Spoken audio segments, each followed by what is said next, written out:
નમસ્કાર વિદ્યાર્થી મિત્રો, કિશોર ગજેરા યુટ્યુબ ચેનલની અંદર આપ સૌનું સ્વાગત છે. આપણે અભ્યાસ કરી રહ્યા છીએ બ્રાન્ચ એકાઉન્ટ એનો એક્ઝામ્પલ નંબર 5. મિત્રો, પેમ્પલેટ તમારે વિડિયોના ડિસ્ક્રિપ્શનમાંથી લઈ અને પ્રિન્ટ કરાવવાનું રહેશે. હવેથી સમ નંબર 5 થી તમારે ડેપ્ટર્સ એકાઉન્ટ પણ બનાવવાનું આવશે.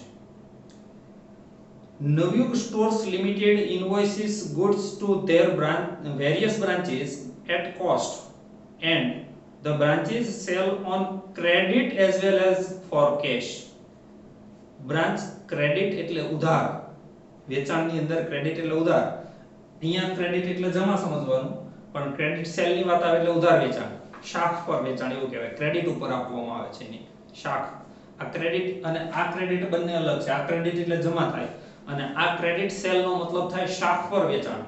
કોઈની શાખા સારી હોય તો એને એની ક્રેડિટ સારી છે એવું કહેવાય, એટલે ક્રેડિટ સેલ. અને કેશ સેલ, ક્રેડિટ સેલ હોય એટલે ડેપ્ટર્સ એકાઉન્ટ આવે, એટલું યાદ રાખવું.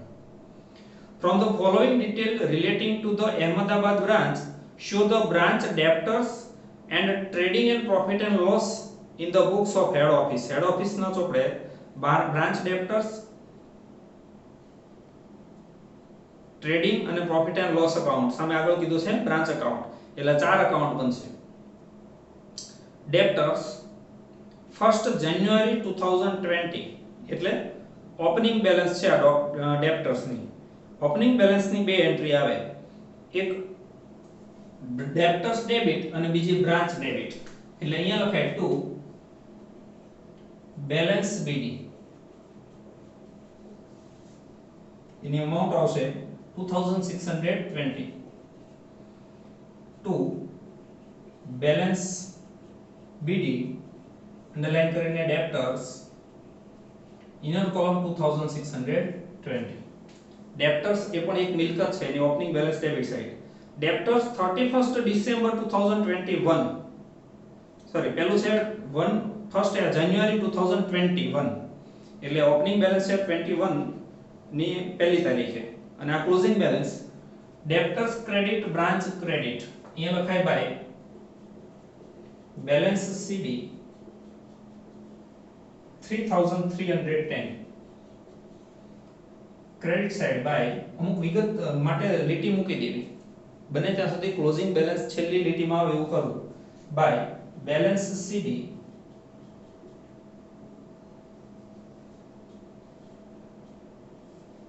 debtors 3310.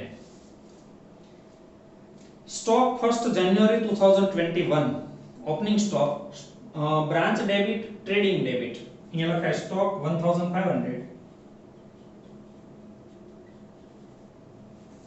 to opening stock 1500. goods received from head office, branch debit trading debit, આનું ટોટલ એક બાર જાય 4120 to goods received from head office 5080. અને અહીંયા ઇનર કોલમમાં લખાશે to goods received from head office 5080, કારણ કે આમાંથી પેલો રિટર્ન હોય ને એ માઈનસ થાય. રિટર્ન તમને 70 આપ્યો છે જો, એટલે 5010.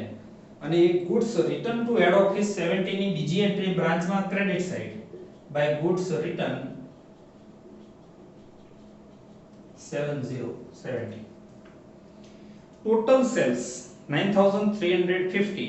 આની કોઈ બે એન્ટ્રી નહીં આવે, પણ આમાં કેશ અને ક્રેડિટ બે હોય. હવેથી તમારે દર વખતે ટોટલ સેલ આવે એટલે આવી રીતે એક ફોર્મેટ યાદ રાખી લેવાનું. ટ્રેડિંગ એકાઉન્ટમાં credit side by sales, cash, credit, આ બંનેનું ટોટલ અહીંયા કરવાનું. એમાંથી માઈનસ સેલ્સ રિટર્ન હોય, આ રિટર્ન નહીં, આ હેડ ઓફિસને રિટર્ન કર્યું. પેલો કસ્ટમરને આપણે વેચવું હોય, કસ્ટમર આપણને રિટર્ન કરે એ સેલ્સ રિટર્ન કહેવાય. અને હવે જે આવે નેટ સેલ બાર, તો આ ટોટલ સેલ તમને આપ્યું છે 9350. આ અમાઉન્ટ છે 9350. allowance to debtors, allowance એટલે વટાવ, ડિસ્કાઉન્ટ અથવા કસર પણ કહેવામાં આવે છે. તો એની બે એન્ટ્રી, ડેપ્ટર્સ ક્રેડિટ અને profit and loss debit. Allowance to debtors 32.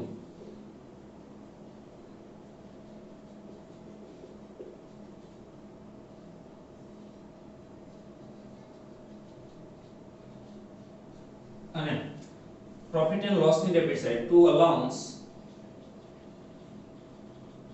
32. Return from debtors, આને કહેવાશે સેલ્સ રિટર્ન.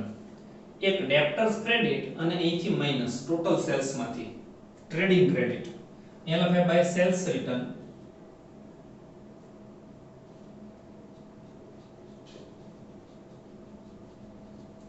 એની અમાઉન્ટ છે 58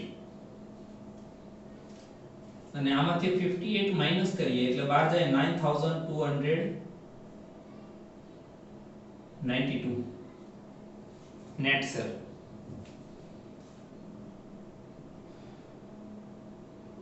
ડિસ્કાઉન્ટ અલાઉડ ટુ ડેપ્ટર્સ એટલે ડેપ્ટર્સ ને વટાવ એન્ડ બેડ ડેબ્ટ્સ, ત્રણેય વસ્તુ અલાઉન્સ, ડિસ્કાઉન્ટ અને બેડ ડેબ્ટ ત્રણેયની સેમ એન્ટ્રી થાય ડેપ્ટર્સ ક્રેડિટ અને પ્રોફિટ એન્ડ લોસ ડેબિટ. તો ડેપ્ટર્સ ની ક્રેડિટ સાઇડ પાછો લખીએ discount 240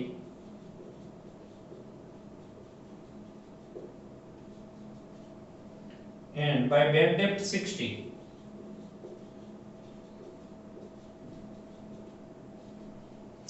Second entry, profit and loss માં debit side to discount 240 to bad debt એટલે ગાળકા, discount એટલે વટાવ 60. કેશ રિસીવ્ડ ફ્રોમ ડેપ્ટર્સ, આને કહેવાશે કલેક્શન, ઉઘરાણી. દેવાદારોને તમે ઉધાર માલ વેચો પછી 25 દિવસે 30 દિવસે કે 60 દિવસે એની પાસેથી જે રકમ મળે એને કલેક્શન કહેવાશે. એની બે એન્ટ્રી હંમેશા યાદ રાખજો, ડેપ્ટર્સ ક્રેડિટ અને બ્રાન્ચ ક્રેડિટ.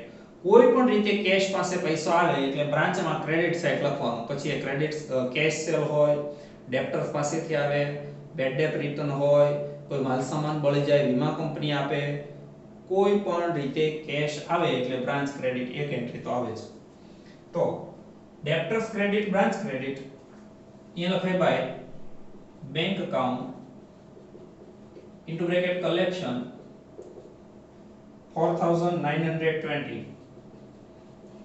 સેમ વિગત અહીંયા લખીએ by bank account into bracket collection 4920. Rent rate etc, wages and general trade charges ત્રણેયની એક એન્ટ્રી બ્રાન્ચમાં, બીજી પ્રોફિટ અને લોસમાં, ટ્રેડિંગમાં કે પ્રોફિટ એન્ડ લોસમાં. અહીંયા લખે to bank account into bracket expenses underline કરીને રેન્ટ રેટ 180,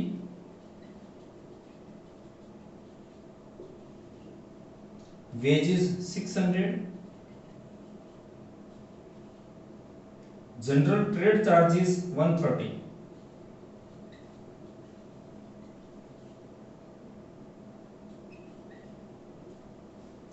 આનું ટોટલ આવશે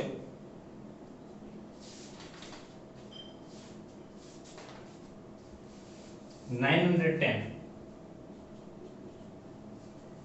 second entry, rent rate profit and loss માં to rent and rates 180. Wages પાછું પ્રોફિટ ટ્રેડિંગ માં આવશે ટુ વેજીસ 600 અને જનરલ ટ્રેડ ચાર્જીસ પાછા પ્રોફિટ એન્ડ લોસ માં. ઘણા શું સમજે ટ્રેડ ચાર્જીસ એટલે ટ્રેડિંગ એકાઉન્ટ માં, ના, ટ્રેડ ચાર્જીસ એટલે વેપાર ના ખર્ચા કહેવાય અને એ સેલિંગ એક્સપેન્સીસ કહેવાય. પ્રોફિટ એન્ડ લોસ માં to general trade charges 130. Stock on 31st December 2021 closing stock છે એટલે બ્રાન્ચ ક્રેડિટ અને ટ્રેડિંગ ક્રેડિટ. અહીંયા બ્રાન્ચમાં ક્રેડિટ સાઇડ લખાય બાય સ્ટોક, એની અમાઉન્ટ છે 1390.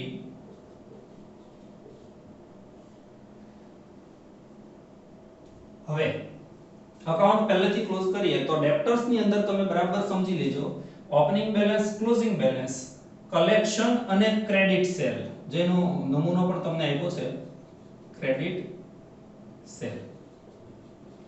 આ ચારમાંથી કઈ ચાર? ઓપનિંગ, ક્લોઝિંગ, કલેક્શન અને ક્રેડિટ સેલ.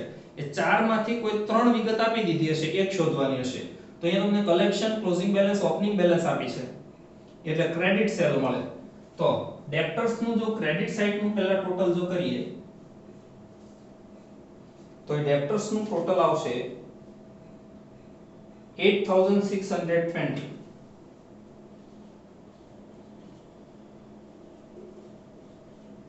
એટલે 6000 એ આવશે credit cell.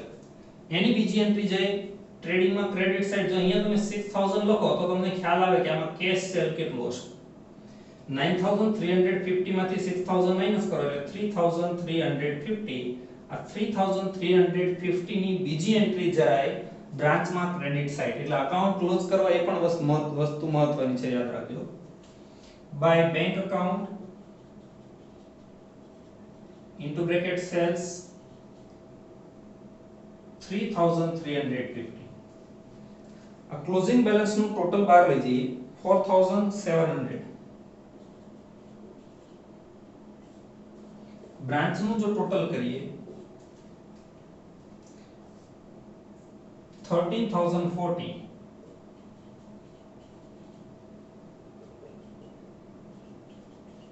Difference 2930.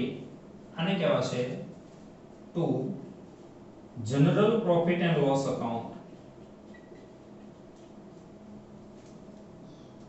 Closing stock ની બીજી એન્ટ્રી અહીંયા આપીએ બાય ક્લોઝિંગ સ્ટોક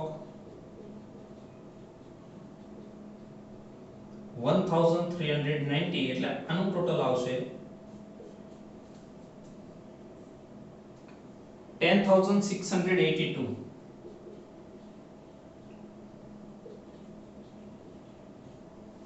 અને ગ્રોસ પ્રોફિટ આવશે 3572. Two gross profit. એની બીજી એન્ટ્રી પ્રોફિટ એન્ડ લોસ માં credit side by gross profit 3572. આનું ટોટલ પણ 3572. અને ડિફરન્સ આવશે આનો 2930 બાય 2 નેટ પ્રોફિટ. આવી રીતે બંનેનો પ્રોફિટ સરખો થવો જોઈએ. તો હવેથી બધા સમની અંદર petty cash account, debtors account, branch account, trading account અને પ્રોફિટ એન્ડ લોસ અકાઉન્ટ, પાંચ અકાઉન્ટ ફરજિયાત આવશે. પાંચમાં કઈ વિગતની બે એન્ટ્રી કઈ જગ્યાએ આવે એક વખત તમારે સમજી લેવાનું, બાકી બધા સમની અંદર સેમ આવશે. Thank you friends.